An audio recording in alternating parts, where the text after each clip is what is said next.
Rice எதுவுமே உடையல. மூடியை போட்டு மூடி வச்சோடனே நல்லா அந்த பிரியாணி கிரேவிக்கு வந்துருச்சா. இப்போ வாங்கினதுலேருந்து கொஞ்சம் பீஸ் மட்டும் ஏர் ஃப்ரை பண்ணிடலாம், 65 மாதிரி deep fry. Hello, welcome to Brinda Kanthan vlog. இன்னைக்கு நம்ம என்ன பார்க்க போறோம்னா நம்மளோட சண்டே ஸ்பெஷல் பிரியாணி செய்ய போறோம். பிரியாணி வந்துட்டு நம்ம குக்கர்ல செய்ய போறோம். ஸோ குக்கர் பிரியாணி தான் இன்னைக்கு எப்படி பண்ணலாம்னு பார்ப்போம். குக்கர்ல தான் எனக்கு என்னமோ பிரியாணி வந்து சூப்பரா வரும், உதிரி உதிரியா குழையாம வரும். நிறைய பேர் குக்கர்ல ட்ரை பண்ணுவீங்களான்னு தெரியாது, நான் எப்படி ட்ரை பண்றேன்னு சொல்லிட்டு சொல்றேன். ஸோ இன்னைக்கு சிக்கன் பிரியாணி தான் பண்ண போறோம். சிக்கன் வந்துட்டு ஒரு கிலோ சிக்கன் வந்து மேரினேட் பண்ணி வச்சுட்டேன், வாஷ் பண்ணி. தக்காளி வெங்காயம் எப்பவும் பிரியாணி பண்ற மாதிரி மசாலா அந்த கிரேவி ரெடி பண்ணிடணும். தக்காளி வெங்காயம் புதினா அப்புறம் வந்து மசாலா எல்லாம் போட்டு கிரேவி ரெடி பண்ணிட்டு நான் என்ன பண்ணுவேன்னா சிக்கனை வந்துட்டு போட்டு ஒரு 3 விசில் வச்சு அந்த சிக்கன் கிரேவி மாதிரி எடுத்துருவேன். எடுத்துட்டு அதுக்கப்புறம் வந்து பாஸ்மதி ரைஸை வந்து போட்டுட்டு ஒரே விசில் வச்சு எடுத்துருவேன். சூப்பரா இருக்கும், குழையாம வரும். ஸோ எப்படி பண்றதுன்னு பார்க்கலாமா? பாஸ்மதி ரைஸ் வந்து ஆக்சுவலா நான் இன்னும் தண்ணியிலே கொட்டலை. இந்த கிரேவி வந்து நம்ம வைக்கிறதுக்கு முன்னாடி வதக்குவோம்ல, அப்போ வந்து தண்ணியில கொட்டிக்கலாம் அப்படின்னு சொல்லிட்டு வச்சிருக்கேன். ரொம்பலாம் ஊறணும்னு அவசியம் இல்லை, ஒரு 10 மினிட்ஸ் தண்ணியில ஊறினா போதும், நல்லா உதிரி உதிரியா வரும். அதனால நான் இன்னும் தண்ணியில போடாம இருக்கேன் ரைஸை. நான் இன்னைக்கு ஒரு 2 கிளாஸ் பாஸ்மதி ரைஸ் எடுத்துக்க போறேன். 2 கிளாஸ்க்கு 1 கிலோ சிக்கன், 3/4 கிலோ சிக்கன் போட்டு செய்யலாம். மீதி 1/4 கிலோ அந்த மாதிரி இருந்தா கிரேவிக்கு இல்லை 65 மாதிரி பண்ணிக்கலாம் அப்படின்னு சொல்லிட்டு ஒரு ஐடியா. இப்போ வந்து ஆயில் போட்டாச்சா, நெய்யும் கூட சேர்த்து ஒரு 2-3 ஸ்பூன் போட்டிங்கன்னா ரொம்ப வாசனையாக இருக்கும். ஸோ நெய் ஒரு 3 ஸ்பூன் நான் ஆட் பண்ணிக்கிறேன். ஸோ பட்டை கிராம்பு போட்டாச்சு. கட் பண்ணி வச்சுருக்கு வெங்காயத்தை போட்டுக்கிறேன். 1 கேஜி சிக்கன் ஒரு ரேட் வந்து 300 ஆச்சு. 4 வெங்காயம் கட் பண்ணான்னு நினைக்கிறேன். இதில் வந்து 3 வெங்காயமே எனக்கு கொஞ்சம் நிறைய இருக்க மாதிரி இருக்குது. அதனால நான் பாதி மட்டும் எடுத்து வச்சுட்டு 3 வெங்காயம் மட்டும் போட்டிருக்கேன். இது வந்து நல்லா ப்ரௌன் கலரில் ஆகணும், அப்போ தான் வந்துட்டு டேஸ்ட்டு சூப்பராக இருக்கும். அதுக்குள்ளே ரைஸை வந்து நம்ம அளந்து எடுத்து வச்சுக்கணும். ஒரு 2 கிளாஸ் போல் எடுத்து வச்சுக்கலாம். நம்ம எப்போவும் யூஸ் பண்ணுறது வந்து இந்தியா கேட்டோட துபார் தானே இது பேர். ஏதோ 2 கிளாஸ் வந்துட்டு அரிசி போடலான்னு அளந்து எடுத்து வச்சுருக்கேன். இதை வந்து நம்ம இப்போ தண்ணி ஊற்ற வேண்டாம், கடைசியாக நம்ம அந்த கிரேவிக்கு ரெடி பண்ணி குக்கரை மூடும் போது அப்போ ஊற்றி வச்சா போதும். இது வரைக்கும் நம்ம வாட்டர். என்னது இது சொல்லவே இல்லை? இஞ்சி பூண்டு பேஸ்ட். இஞ்சி பூண்டு இன்னும் இஞ்சி பூண்டு பேஸ்ட் தான் தனியாக வைக்குது, அப்புறம் ஏன் வச்சுட்டு இருக்காங்க? அது போட்டால் நம்ம வீட்டில் அரைக்கிற டேஸ்ட்டே வராது. அது வந்து எமர்ஜென்சிக்கு யூஸ் பண்ணிக்கலாம். நம்ம வந்து வீட்டில் அரைச்சி போடுறது தான் எப்பவுமே மனமாக இருக்கும். ஒரு 3 ஸ்பூன் போல் வரும். ஸோ அந்த அளவுக்கு தான் இஞ்சி பூண்டு வந்து எடுத்து வச்சுருக்கேன். வெங்காயம் வந்து நல்லா ப்ரௌன் ஆகிடுச்சு. நம்ம அரைச்சி வச்ச இஞ்சி பூண்டு பேஸ்ட் இது வந்து ஒரு 3-4 ஸ்பூன் இருக்கும். நல்லா மிக்ஸ் பண்ணி விட்டுட்டு நம்ம தக்காளி ஆட் பண்ணிக்கலாம். ஓகே, தக்காளி ஆட் பண்ணிக்கலாம். தக்காளியுமே சில பேருக்கு வந்து அந்த டொமேட்டோ ஃப்ளேவர் நிறையா இருந்தால் பிடிக்கும், சில பேருக்கு வந்துட்டு அது இருந்தால் பிடிக்காது. ஸோ அவங்களுக்கு ஏற்ற மாதிரி தக்காளி ஆட் பண்ணிக்கோங்க. நான் வந்து ஒரு 4 தக்காளி கட் பண்ணி வச்சுருக்கேன் நீட்டாக. இது போட்டு இந்த தோல் வந்து நல்லா பிரியணும், அந்த அளவுக்கு வந்துட்டு நம்ம தக்காளி வந்து வதக்கி விடணும். அதுக்கு ஒரு பெஸ்ட் ஐடியா என்ன தெரியுமா?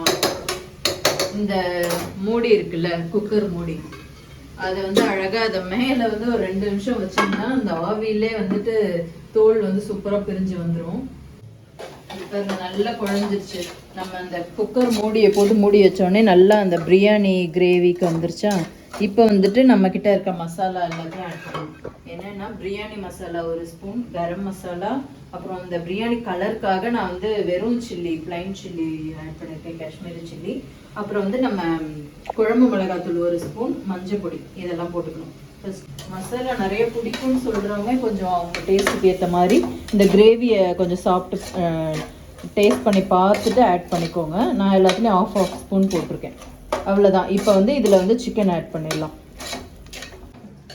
கொஞ்சம் இந்த கிரேவியில் வந்து தயிர் ஆட் பண்ணிக்கிறேன். கொஞ்சம் ஆட் பண்ணால் போதும், ஏன்னா நான் வந்து தக்காளி வந்துட்டு கொஞ்சம் நிறைய போட்டிருக்கிறதுனால லெமன் வந்து ரொம்ப புளி வேண்டாம், ஏன்னா புளிப்பு டேஸ்ட் வந்துடும். கிரேவி நல்லா ரெடி ஆகிடுச்சு, சால்ட்டும் பார்த்தாச்சு. இப்போ நம்ம வந்து எடுத்து வச்சுருக்க சிக்கனை வந்து இதில் ஆட் பண்ணிவிட்டு நம்ம எக்ஸ்ட்ரா தண்ணி எதுவும் சேர்க்க வேண்டாம், சிக்கன்ல இருந்தே தண்ணி வரும். அப்படி தண்ணி எக்ஸ்ட்ரா ஆட் பண்ணிட்டோம்னா நமக்கு வந்துட்டு ரைஸ் வந்து குழஞ்சிரும். அதனால என்ன பண்ணலாம், இதுல தண்ணி ஆட் பண்ணாம அப்படியே வந்துட்டு ஒரு 3 விசில் வந்து விட்டுடலாம். இப்போ வந்து ரைஸ்ல வந்து நம்ம தண்ணி ஊற்றி வச்சிடலாம். வாங்கினதுல இருந்து கொஞ்சம் பீஸ் மட்டும் ஏர் ஃப்ரை பண்ணிடலாம். 65 மாதிரி டீப் ஃப்ரை பண்ணாம ஏர் ஃப்ரைலே நம்ம 65 தொட்டு சாப்பிட்றதுக்கு பண்ணி அந்த பட்டர் ஷீட் போட்டாச்சு. இப்போ வந்து இதுவும் மேரினேட் பண்ணி தான் இருந்தது. நம்ம வந்துட்டு சால்ட் மட்டும் ஆட் பண்ணிட்டு ஒரு 5 நிமிஷம் வச்சு எடுத்துட்டு பட்டர் வந்து ஆட் பண்ணிக்கலாம். மிக்ஸ் பண்ணிட்டு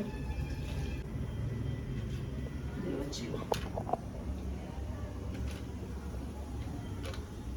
கொஞ்சம் ஹீட் ஆனே பட்டர் போட்டுக்கலாம். 2 மினிட்ஸ்க்கு அப்புறம் ஜஸ்ட் எடுத்து உள்ளே வச்சு. ஓகே, இந்த ஒரு 5 மினிட்ஸ் கேட்கலாமா? 10 மினிட்ஸ் வைங்க. நம்ம அப்படியே பட்டர் மாற்றி திருப்பி போடணும்ல 10 மினிட்ஸ் மேலே. ஓகே, 10 மினிட்ஸ் வந்து நம்ம வச்சாச்சு. ஓப்பன் பண்ணிட்டு அதுக்கப்புறம் வந்து பட்டர் ஆட் பண்ணிக்கலாம். ஸோ பட்டர் ஸோ மேலே இருக்க அந்த மசாலாலாம் நல்லா ட்ரை ஆயிடுச்சு. இப்போ என்ன பண்ணலாம்னா இதில் பட்டர் ஆட் பண்ணிட்டு ஒரு மறுபடியும் ஒரு 2-3 மினிட்ஸ் வந்து வைக்கலாம். நான் வந்து 2 கிளாஸ் தண்ணி ஊற்றிருக்கேன். ஓகேவா? நான் வந்து ரைஸ் ஊற வைக்கும் போது ஒரு கிளாஸ் அப்புறம் கூட சேர்ந்து ஒரு 1.25 கிளாஸ் போல தண்ணி ஊற்றினேன். அதனால 3 கிளாஸ் பதிலாக நான் 2 கிளாஸ் தண்ணி தான் ஊற்றிருக்கேன். ஏன்னா சிக்கன்லேயும் தண்ணி வந்திருக்கு, இதுலேயும் 1/4 கிளாஸ் எக்ஸ்ட்ரா இருக்குது. ஸோ 2 கிளாஸ் தண்ணி வந்து கரெக்டாக இருக்குது. ஸோ ரைஸை வந்து அழகாக நம்ம அப்படியே மிக்ஸ் பண்ணக்கூடாது. அப்படியே மேலாப்பில் இப்படியே கொட்டி அடியிலேருந்து சும்மா அப்படி கிண்டி விடணும். அவ்வளோதான். நல்லா கலந்து விட்டுட்டு ஃபைனலாக என்ன பண்ணணும்னா இந்த பட்டர் இருக்குல்ல, இந்த பட்டரையும் லைட்டாக எலுமிச்சை பழத்தையும் புழிஞ்சு விடணும். நான் இது ஒரு இது பார்த்தேன், இந்த மாதிரி பண்ணால் ரைஸ் வந்துட்டு ஒட்டிட்டு வராது. இவ்வளோ போட்டிடா? ஒரு ஸ்பூன் தான் அது. நான் கட் பண்ணி சின்னதாக போட்டேன். போட்டதுக்கு மேலே இப்படி லைட்டாக லெமன் பிழிஞ்சு விட்டிங்கன்னா அவ்வளோதான். இது வந்து ஒட்டாமல் வரும் பிரியாணி. இப்போ வந்து ஒரே விசில் தான். விசில் அடித்த உடனே ஆஃப் பண்ணிட வேண்டியது தான். நம்ம பிரியாணி இப்படி தான் வந்திருக்கு.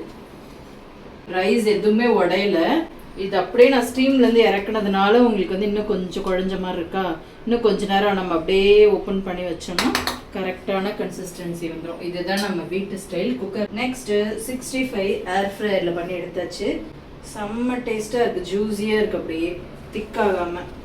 ஸோ ரைத்தா இதுதான் நம்ம வீட்டில் இன்னைக்கு சண்டே ஸ்பெஷல். உங்கள் வீட்டில் என்ன ஸ்பெஷல்னு கமெண்ட்டில் சொல்லுங்கள். பாய், நெக்ஸ்ட் வீடியோவில் பார்க்கலாம்.